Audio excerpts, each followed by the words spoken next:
Company बकायदा stamp लगा कर दे रही है आपको पुलिस से बचने के लिए। आपके पास कोई दलाल पुलिस लेकर आए या खुद पुलिस चल के आए तो आप कह सकते हो कि मैं कंपनी से रिकवरी जमा कर चुका हूँ। आप लड़ाई लड़ेंगे? बिल्कुल, लड़ाई पूरी मुकम्मल लड़ूंगा। निसंकोच रहे सभी। जहां आज कंपनी का इतने बड़े लेवल पर साथ दिया जा सकता है समाज की वैल्यू के लिए और नौजवानों की बचाने के लिए, तो वहां कंपनी के खिलाफ हम लड़ने के लिए भी तैयार हैं। हम फौरन पिटीशन डालेंगे और कंपनी के अंदर, मेवात के अंदर बिल्कुल भी ऐसी रेपो तैयार कर देंगे कंपनी के साथ कोई काम नहीं करेगा। जोड़ना पड़े हाथ जोड़ेंगे ताकि अपने नौजवानों को, अपने इलाके की छवि को बचाया जा सके और हमारे इलाके की छवि धूमिल ना हो, एक बड़ा मैसेज दे सके। पहली बार मेवात के अंदर ऐसा इतिहास लिखा जाएगा कि यहाँ मेवात के बच्चे किसी साजिश के तहत या फ्रॉड के तहत यहाँ उलझ गए। 6500 दुकानदार हैं, तो इनकी कैरियर बचाया जा सके। और दोस्तों, मोबीक्विक के पैसों की रिकवरी के लिए लगातार एक हफ्ते से अभियान चलाया जा रहा है। जिन लोगों के खाते में पैसे आए या फिर जिन लोगों के खाते फ्रीज कर दिए, वो लगातार नूह लघु सचिवालय आकर के मोबीक्विक के कर्मचारियों से बातचीत कर रहे हैं, अपने फॉर्म जमा कर रहे हैं और पैसों को वापस दे रहे हैं।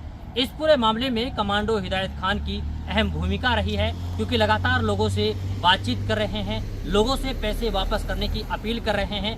यही नहीं, कहीं ना कहीं जो मोबीक्विक के कर्मचारी हैं उनसे भी अपील की जा रही है कि आम जन के साथ अच्छा तालमेल बनाकर रखें और आम जन के साथ सहयोग कर पैसे की रिकवरी करें। फिलहाल कल यानी कि 23 तारीख को लास्ट डेट है। अब ऐसे में 23 तारीख को लेकर के क्या कुछ होने वाला है, मोबीक्विक के कर्मचारियों की क्या कुछ तैयारियां हैं, कितने पैसों की रिकवरी हुई है, ये अपने आप में बड़े सवाल हैं। और वो लोग ये जानना चाहते हैं कि 23 तारीख के बाद में क्या तारीख बढ़ेगी, नहीं बढ़ेगी, और जिन लोगों ने अभी तक पैसे जमा नहीं कराए हैं उनका क्या होने वाला है।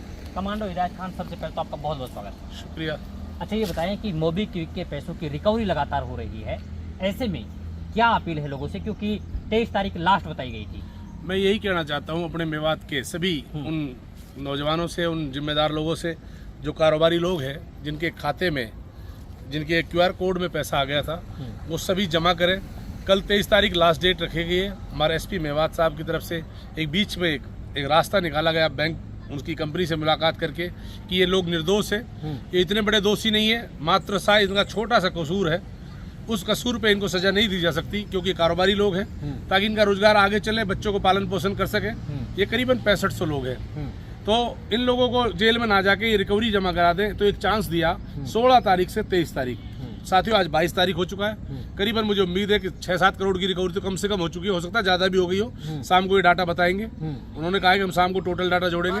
और साथियों, मैं बता दूं कि ये जमा कराएं, कल लास्ट डेट है। 23 तारीख तक का कमिटमेंट है SP साहब की तरफ से। उसके बाद में गुरुग्राम पुलिस में यहाँ केस है इसका। गुरुग्राम पुलिस के अंडर में सारा मामला है। सिर्फ मेवात पुलिस ने तो इसको ये सोचा कि भाई ये सब मेवात के लोग थे, नूह जिले के लोग थे, ताकि इनको आसानी हो जाए। तो इसलिए हमारे SP साहब ने जिम्मेदारी निभाई थी। फिर भी कल कंपनी द्वारा मीटिंग क्या होती है SP साहब के साथ, क्या वो गुड़गांव पुलिस के साथ क्या मीटिंग करते हैं, क्या डेट बढ़ती है, अभी तक उसके लिए कोई क्लेरिफाई नहीं है। कल तक के लिए मैं यही कहूँगा कि आप 2 बजे 3 बजे तक अपना पैसा जमा कराएं। उसके बाद आप सतर्क रहें, सावधान रहें, आप खुद कंपनी से कांटेक्ट करें, जैसे भी करें। बाकी आप लोगों को जमा कर देना चाहिए, क्योंकि बाद में कोई भी कार्रवाई हो सकती है। उसके लिए ना हमारा मैनेजमेंट, ना हमारी कमांडो टीम जो यहाँ पर लीड कर रही है, हमारे सर साथी आपको कोऑपरेट कर रहे हैं, ना हम जिम्मेदार हैं, ना नूह की पुलिस जिम्मेदार है। फिर आप पे कोई भी एक्शन हो सकता है, उसका बिल्कुल भी कोई जिम्मेदार नहीं है। कल ठीक 2 बजे तक का।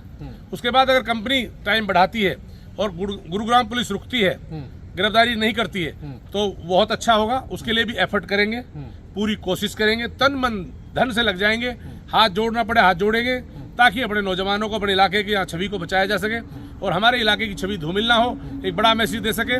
पहली बार मेवात के अंदर ऐसा इतिहास लिखा जाएगा कि यहाँ मेवात के बच्चे किसी साजिश के तहत या फ्रॉड के तहत यहाँ उलझ गए।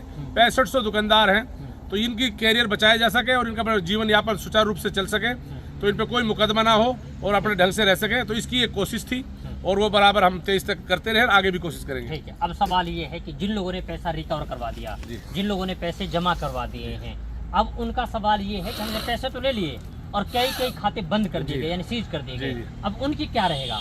उनका ये रहेगा, मेरी बराबर इनके अधिकारियों से बात हो रही है। सबसे पहले मर्चेंट जो खाता है, 16 तारीख को जिन्होंने पैसा जमा कराया, उनका कल तक मुझे उम्मीद है, कल बैंक की छुट्टी है, परसों तक वो खुल जाएंगे। 16 तारीख वाले 24 तक, मतलब 24 तारीख को 24 तक खुल जाएंगे। और कंपनी बकायदा स्टाम्प लगा कर दे रही है आपको पुलिस से बचने के लिए।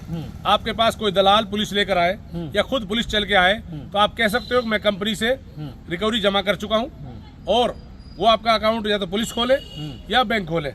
तो बैंक में भी कंपनी ने कहा है हम बैंक को लिख कर भेज रहे हैं, उनकी टीम गठित कर दी है, 1 हफ्ते के अंदर अंदर सबके खाते खुल जाएंगे, ये आश्वासन दिया है, पूरा आश्वासन है। यदि कंपनी ने जरा सी भी लापरवाही की और खाते खोलने में देरी की तो फौरन एक पिटीशन कंपनी के खिलाफ तैयार कर दी जाएगी। हम लोग उसके लिए तैयार हैं। आप लड़ाई लड़ेंगे? बिल्कुल, लड़ाई पूरी मुकम्मल लड़ूंगा, निसंकोच रहे सभी। जहां आज कंपनी का इतने बड़े लेवल पे साथ दिया जा सकता है समाज की वैल्यू के लिए और नौजवानों की बचाने के लिए, तो वहां कंपनी के खिलाफ हम लड़ने के लिए भी तैयार हैं। हम फौरन पिटीशन डालेंगे और कंपनी के अंदर, मेवात के अंदर बिल्कुल भी ऐसी रेपो तैयार कर देंगे, कंपनी के साथ कोई काम नहीं करेगा अगर हमारे जवानों का कोई खाता नहीं खोला गया, हमारे साथियों का, हमारे मेवात वालों का खाता नहीं खोला गया। ठीक, एक सवाल और है कि आपकी अभी बात हुई थी कंपनी के उच्च अधिकारियों के साथ में, वो कल आने वाले हैं, क्या कुछ बात होंगी आप लोगों की? क्या कुछ आप लोगों ने सोचा है कि किन किन बिंदुओं पे बात होगी? हमारा जो मकसद है, हम ये चाहते हैं अगर 23 तारीख के बाद भी कुछ लोग, चाहे वो मजबूरी है उनसे पैसा खर्च हो गया है, चाहे वो गलत आदमी भी हो सकते हैं, चाहे वो ऐसे भी हो सकते हैं कि भाई वो किसी का और के खाते में गया, वो मजबूरी मुड़जे हुए, ऐसे लोगों के लिए कुछ टाइम बढ़ाया जा सकता है। मेन पॉइंट ये रहेगा कि 1-2 दिन हमें और मिल जाए ताकि टोटल रिकवरी हो सके। शाम को रात 10 बजे डाटा दे देंगे कितनी रिकवरी हो चुकी है। तो ये बिंदु मेन रहेगा। दूसरा बिंदु रहेगा कि जब तक रिकवरी चल रही है, टाइम बढ़ता है, तब तक गुरुग्राम पुलिस कोई किसी प्रकार का मुकदमा ना दे या किसी प्रकार की ऐसी हलचल या अफवाह ना फैलाए मेवात में आकर।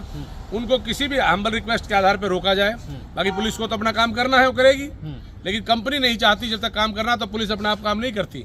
ठीक है। तो पुलिस रुक जाती है जब कोई भी आदमी शिकायत करता कहता है कि भाई मेरा समझौता हो रहा है या लोग मुझे कोऑपरेट कर रहे हैं, तो प्रशासन भी कोऑपरेट करता है। ऐसी मैं उम्मीद करूंगा कि प्रशासन कोऑपरेट करे, गुरुग्राम पुलिस भी और मेवात पुलिस भी। चलिए, ये हमारे साथ में कमांडो हिदायत खान का साफ तौर पर कहना ये है कि कल मोबीक्विक के पैसों को वापस लौटाने की अंतिम तारीख है। हालांकि मोबीक्विक कंपनी के जो उच्च अधिकारी हैं वो कल नूहू पहुंचेंगे और नूहू जिला प्रशासन के साथ में बैठक भी करेंगे। इनका साफ तौर पर कहना ये है कि हमारी उनसे वार्तालाप होगी, हम उनसे बातचीत करेंगे और उनके सामने अपनी बात रखेंगे कि हमें टाइम और दिया जाए। खैर, देखना ये होगा कि आने वाले समय में क्या वास्तव में टाइम मिलता है या नहीं, और जिन लोगों के खातों में पैसे आए हैं क्या वो सारे पैसों को वापस लौटाते हैं या नहीं, ये वक्त बताएगा। वक्त के लिए आपको थोड़ा इंतजार करना पड़ेगा। तब तक के लिए आप बने रहिए सिर्फ और सिर्फ भारत टीवी के साथ।